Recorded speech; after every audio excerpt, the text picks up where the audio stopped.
Bruce Lee was cornered by 3 Muay Thai champions. In 13 seconds, every punch was neutralized. By the time the room exhaled, it was already over.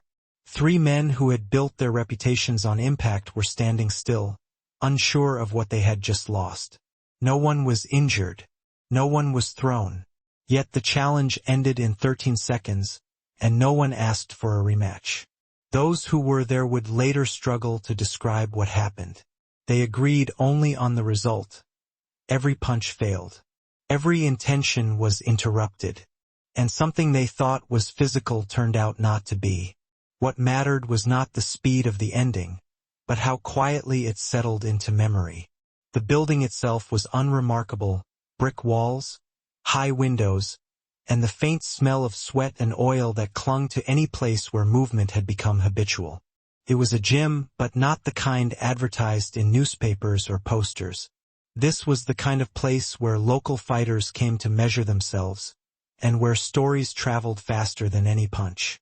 On that afternoon, the air felt heavier than usual. The room held a quiet tension, not of anger, but of anticipation. The men present knew the unspoken rules. Challenges here were never shouted. They were understood. No theatrics, no cheating. A gesture, a step, a pause. These carried more weight than words. And yet, even within this controlled environment, the presence of 3 seasoned Muay Thai champions was impossible to ignore. Each carried the subtle authority of someone accustomed to expecting results from their movement. Bruce Lee entered without ceremony. He did not bow, did not flex, did not speak. His eyes scanned the room, not with hostility, but with recognition.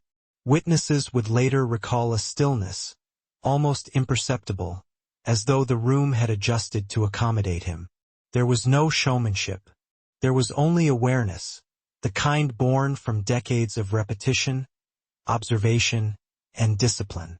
The champions, confident in their collective experience, assumed the space would respond as usual. They had faced skilled opponents before, and in their world, skill was measured in force and resilience.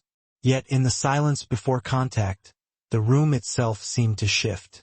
People unconsciously stepped back. Movements slowed. Time did not pause, but perception did.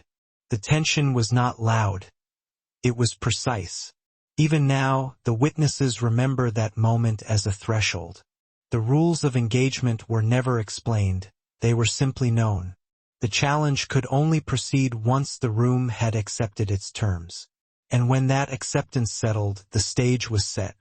The inevitable was ready to unfold, though no one present could yet understand how or why. By the time the first step was taken, the environment had already done half the work. Respect was established without a word. Authority had been silently declared. The room itself had aligned with the outcome before the challenge began. Even before Bruce Lee moved, his presence carried a weight that no number of championships could grant. The men across from him were experts, each a Muay Thai champion with years of disciplined training, limbs conditioned to deliver and absorb impact without hesitation. Their reputations had preceded them, and in any other circumstance, such presence might have dominated the room. But here, their confidence met a different kind of certainty. The witnesses recall a subtle calibration. The champions shifted, almost imperceptibly, as if sensing that the measure of this encounter would not come from brute force. Their eyes, trained to read movement, searched for openings. Every slight gesture from Bruce was observed, catalogued, and weighed. But there was no arrogance in his demeanor, no need to assert. He did not react to their stares or their postures. He allowed them to define themselves fully in the moment. This chapter of observation stretched longer than most would imagine. The room became a study in contrasts. Experience versus innovation, expectation versus anticipation. The champions carried the public's assumption of dominance, while Bruce's reputation, whispered among those who had trained with him, those who had watched him spar, hung quietly in the air. It was not loudly proclaimed. It did not seek validation. Yet it was impossible to ignore. Witnesses would later describe the tension as oddly polite, though the words scarcely captured the nuance. Each man knew the other was capable, yet the nature of capability itself was being questioned. Who controlled the outcome here? Not by force, not yet, by perception, by subtle authority that demanded acknowledgement before any contact could occur. The room waited for the inevitable signal, a step, a shift, a gesture that would convert tension into action. In those moments, reputation had already performed its work. The challengers were aware that this encounter was different. Their public persona, their dominance, had entered a silent negotiation with someone whose mastery was quiet but absolute. No one moved too soon. No one spoke. Each second stretched, heavy with understanding. And in that measured silence, Bruce Lee had already begun to define the terms. Not through strikes, not through words, but through presence. The spectators were few, yet their attention felt immense. They had gathered for what they assumed would be a display of skill, perhaps even spectacle. What they witnessed instead was the tension of inevitability, and it transformed the room in subtle ways. Every head turned slightly, every breath seemed to synchronize with the faintest shift of bodies. No one dared break the silence. The Muay Thai champions, trained to trust reflex over thought, began to sense the unusual rhythm. They moved within the space as they would in any sparring session, but the usual cues, the subtle tells of intent, the slight imbalance that would invite attack were absent. Each movement they made was met with what witnesses described as a gap that should not have been there. Not a gap in defense, but a space where anticipation seemed neutralized. Even the air seemed measured. When a champion adjusted his stance or flexed a fist, it was noted, but it produced no response, no disruption, only observation. The audience leaned forward unconsciously, drawn into the process rather than a performance. There was no spectacle of force. The story was in the restraint, the precision, and the calm that dominated the space. By now, the psychological tension was nearly tangible. The challenger's confidence, previously firm and unyielding, began to waver, not in overt panic, but in the subtle hesitation of someone recognizing that their usual measures of dominance might fail. The crowd, too, felt it. Witnesses later said it was the quietest 13 seconds they had ever experienced, a duration in which expectation stretched without resolution, and yet outcome had already begun to take shape. It was a lesson in anticipation and observation. The room itself seemed to lean toward inevitability, and in that silence, the challengers found themselves in an unfamiliar position. The fight they had come to control was slipping beyond their comprehension, not by force, but by quiet mastery. Every movement from Bruce Lee carried weight because it carried neither aggression nor theatrics. It simply existed, measured, deliberate, and unbroken. The crowd, leaning forward, began to understand that what was about to happen would not be ordinary. The psychological balance had shifted, and the challengers were already sensing the contours of their own uncertainty. Then it began. 13 seconds. That was all it took. Not 13 minutes. Not 13 blows. 13 seconds to shift perception entirely. Witnesses recall it as a blur only in retrospect, though at the moment, every movement was painfully clear. The champions moved first, naturally. They struck with instinct, each punch measured, each kick calibrated by years of training. But each attack, each effort, found no resistance, and yet no effect. Their own bodies betrayed them in subtle hesitation. Timing that should have landed did not. Force that should have shifted balance instead met stillness. Bruce Lee did not strike in return. There were no counters that looked aggressive, no postures meant to dominate. What he offered was only precision and alignment. Every attempt at aggression was met with a subtle adjustment, a redirection, a nullification that required no force, only awareness. His body was a mirror without reflection, a presence that absorbed and transformed intent. Witnesses struggled to recall exactly what they saw. Some described a deflection that was almost invisible. Others spoke of a stillness that stopped movement. One or two admitted that it seemed almost unreal, though none could claim invention. The record was in observation. The strikes were launched, the responses happened, and within 13 seconds the room had confirmed the outcome. The champions themselves froze. Not because they were hurt, there were no injuries, but because something had been revealed. Their training, their reputation, the certainty they carried into the room, all collided with a reality they could not challenge. Each movement they had expected to dominate was met with something they could not measure. The audience, silent and leaning forward, realized the significance before they fully understood it.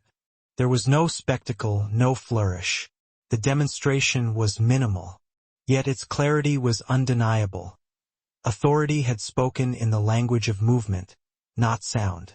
Silence had triumphed where force could not. And then it ended. 13 seconds passed, and the room exhaled as one. What had been a confrontation was now a study in inevitability. The champions withdrew into themselves, not in anger, not in embarrassment, but in recognition. They had faced something beyond ordinary measurement. Their confidence remained intact in one sense, but it was now tempered by an understanding that would linger, quietly, for years. The seconds after the demonstration stretched longer than the 13 that preceded them. The champions stood, fists still lowered, eyes tracing the faintest movements of their opponent, trying to reconcile expectation with reality. Their bodies were capable, their minds trained, yet neither could grasp what had truly occurred. It was not defeat in the usual sense. No bruises, no falls, but a deeper recalibration, a confrontation with limits that had never been measured before. Witnesses recall a quiet, almost reverent pause. The room remained tense, but the tension had shifted. Where before there had been anticipation of action, there was now contemplation. Confidence, once unyielding, had nowhere to anchor itself. The champions had expected to impose, to control, to dominate. Instead, they found the framework of their authority suspended. Every instinct that had once assured them of superiority was now subject to observation, not judgment. Bruce Lee made no gesture to assert victory. He did not glance at them. His eyes, steady and calm, remained focused on alignment, on posture, on presence. The psychological shift occurred not through words, but through quiet demonstration. The realization settled like a shadow. Mastery was not about force applied, but about the unseen control over space, timing, and intent. Some witnesses described the champion's withdrawal as almost ceremonial. There was no outburst, no confrontation, no public claim of inadequacy. They did not challenge the result because there was nothing left to contest. Their minds, trained to measure the physical, struggled against something beyond immediate comprehension. The audience, still leaning forward, absorbed the subtle but profound lesson. This was not spectacle, not performance, not a demonstration of power. It was a demonstration of inevitability. Control had been established in silence. Authority had been exercised without noise. And for those who had come expecting dominance, the encounter offered instead the stark clarity of limitation. Skill, when measured only by speed or strength, is finite. Mastery, when combined with understanding, is not. By the time the room began to relax, the incident had already transformed. It lingered in gestures, in glances, in the hesitant posture of the champions. The demonstration had ended, but the effect had begun. Confidence, once unshakable, now bore the quiet weight of reflection, and the room, still and measured, held the memory of what had quietly, inevitably, occurred. Years later, those who had witnessed the encounter would describe it not as a fight, but as a reference point. Names were spoken quietly, almost reverently, as if the story were a lesson embedded in memory rather than a spectacle retold for entertainment. The room where it happened, the men who stood there, and the 13 seconds themselves became markers, anchors for reflection on mastery and control. The champions, in time, continued their careers. They trained, they taught, they competed. Yet the story lingered in their approach. There were subtle shifts, pauses before engagement, a reconsideration of instinct, a more measured application of force. Not because they had been beaten in the conventional sense, but because they had encountered a method of control that existed outside of immediate understanding. It reshaped their perception of what authority in combat could mean. For Bruce Lee, the episode was one of many in a life defined by observation and adaptation. He did not boast of the encounter, nor did he replay it for audiences. It was a quiet proof, recorded only in the minds of those who had seen it unfold. His philosophy of efficiency, of minimal yet decisive action, of understanding rather than overpowering, was embodied fully in those 13 seconds. The story endured because it revealed something subtle yet undeniable.